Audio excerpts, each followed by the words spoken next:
స్వాగతం.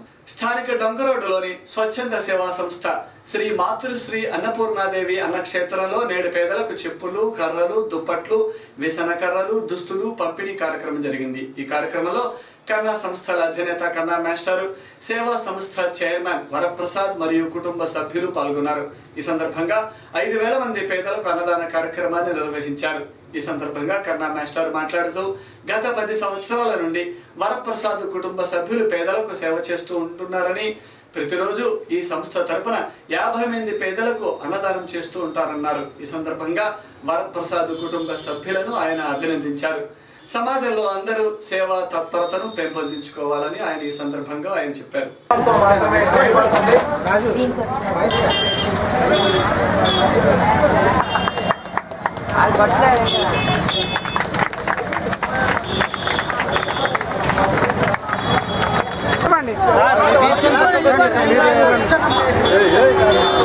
ఏమన్నా మీరు లేకండి ఇక్కడ కొంచెం మీరు పక్క వచ్చేసేయండి, మీరు వచ్చేసేయండి, వాళ్ళు కనపడతారు.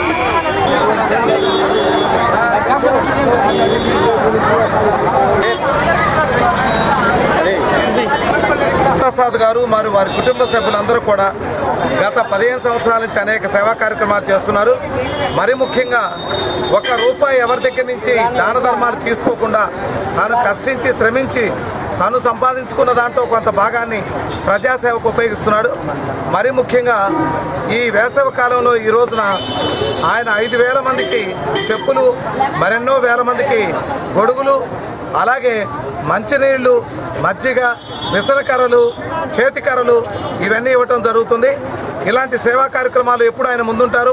ప్రతి పండగని పురస్కరించుకొని దైవత్వంతో పాటు మానవత్వం కూడా ప్రదర్శించేటువంటి వ్యక్తి. దేశభక్తి, దైవభక్తి, సేవాభక్తి ఈ 3 ఉన్నటువంటి వరప్రసాద్ గారు వారి కుటుంబీకులు ఇప్పటికి 10 సంవత్సరాల నుంచి ప్రతిరోజు అన్నదానం నిర్వహిస్తూనే ఉన్నారు. వారింట్లోనే స్వయంగా వండి పెట్టి పేదవాళ్ళు పనిచేసుకోలేనటువంటి ముసలి వాళ్ళ కోసమని ప్రతిరోజు భోజనం పెడుతూ అనేక రకాలైన సేవా కార్యక్రమాలు చేస్తున్నారు. ప్రతి పండగని పురస్కరించుకొని ఒక సేవ చేస్తుంటారు. ఇన్ని సేవలు చేసేటువంటి వారు ఇప్పుడు వేసవి కాలంలో వేల మందికి మంచినీళ్ళు, మజ్జిగ ఇచ్చి వాళ్ళని వేసవి తాపాన్ని నుంచి వాళ్ళని తప్పించి, గొడుగిచ్చి, ఎండ నుంచి కాపాడి, చెప్పులిచ్చి ఇక్కడ ఉన్నటువంటి కాలిబాటలో ఉన్న ప్రాబ్లమ్స్ అన్నీ లేకుండా చేస్తూ ఇన్ని సేవ చేస్తున్న వారిని అభినందిస్తూ భగవంతుడు వారికి సుదీర్ఘ జీవితం ఇచ్చి ఇలాగే సేవలు అందించే అవకాశం కల్పించాలని కోరుకుంటూ అమృతాత్మ స్వరూపులారా అందరికీ కూడా శుభాకాంక్షలు తెలియజేస్తున్నాను.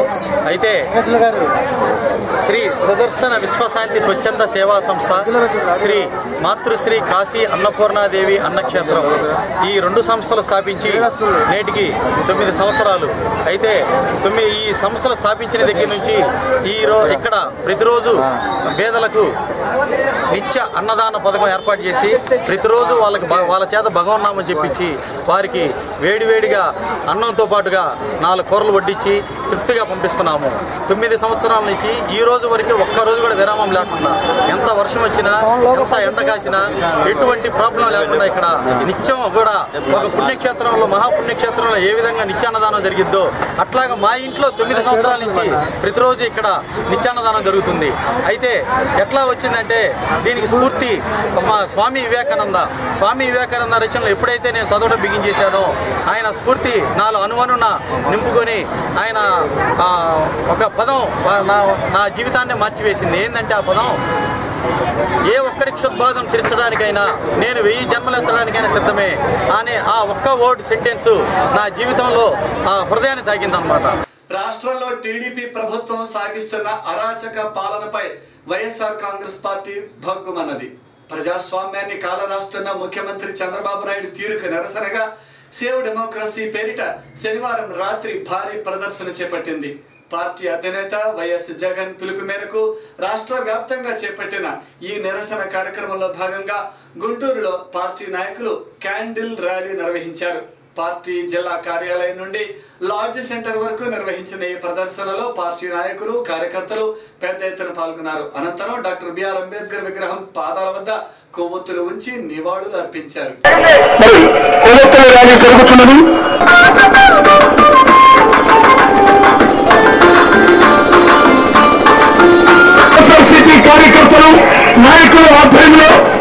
అన్న జగన్మోహన్ రెడ్డి గారి పిలుపు మేరకు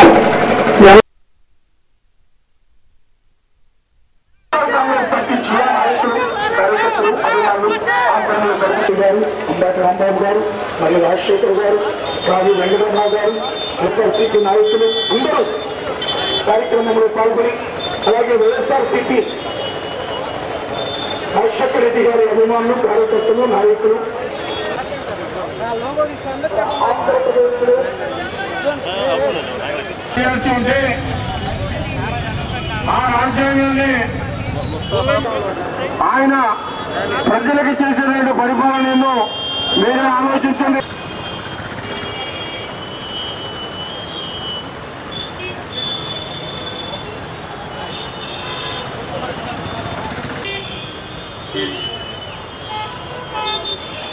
సభ్యుల్ని చంద్రబాబు నాయుడు గారు తమ పార్టీలోకి ఆహ్వానించి అఫీషియల్ గా ముఖ్యమంత్రి గారే పచ్చకండువాలు కప్పి పార్టీలో జాయిన్ చేసుకుంటున్నారు.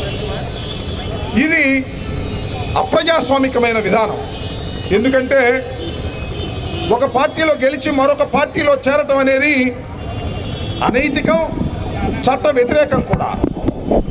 యాంటీ డిఫెక్షన్ యాక్ట్ ఒకటి దేశవ్యాప్తంగా అమల్లో ఉన్నది.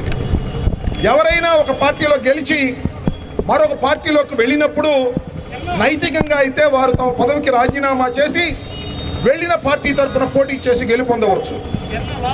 లేదంటే చట్టమే వారిని డిస్క్వాలిఫై చేయవలసినటువంటి అవసరం ఉన్నది. కానీ దురదృష్టం ఏమిటంటే ఈ రాష్ట్రంలో చట్టాలు పనిచేయటం లేదు. స్పీకర్ వ్యవస్థ న్యాయబద్ధంగా వ్యవహరించుకోకుండా చంద్రబాబు నాయుడు గారి జేబులో ఒక వ్యవస్థలాగా తయారైపోయింది.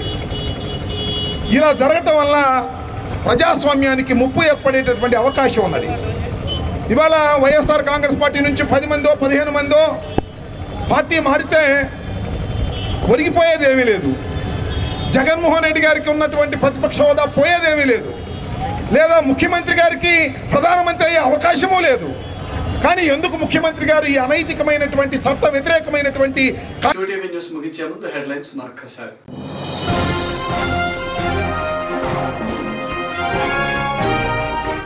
పార్టీ ఫిరాయింపుల సృష్టికర్త జగన్ తండ్రి వైఎస్ఏ రాష్ట్ర మంత్రులు.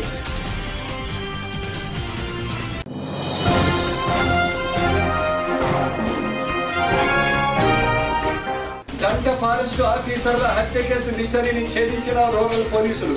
పోలీసులను అభినందించిన రూరల్ ఎస్పీ నారాయణ నాయక్.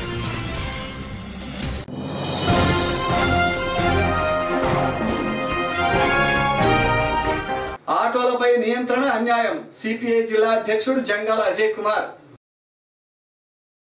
ఇవి ఈరోజు విశేషాలు. మరిన్ని వార్తలతో మళ్ళీ కలుద్దాం. నమస్కారం.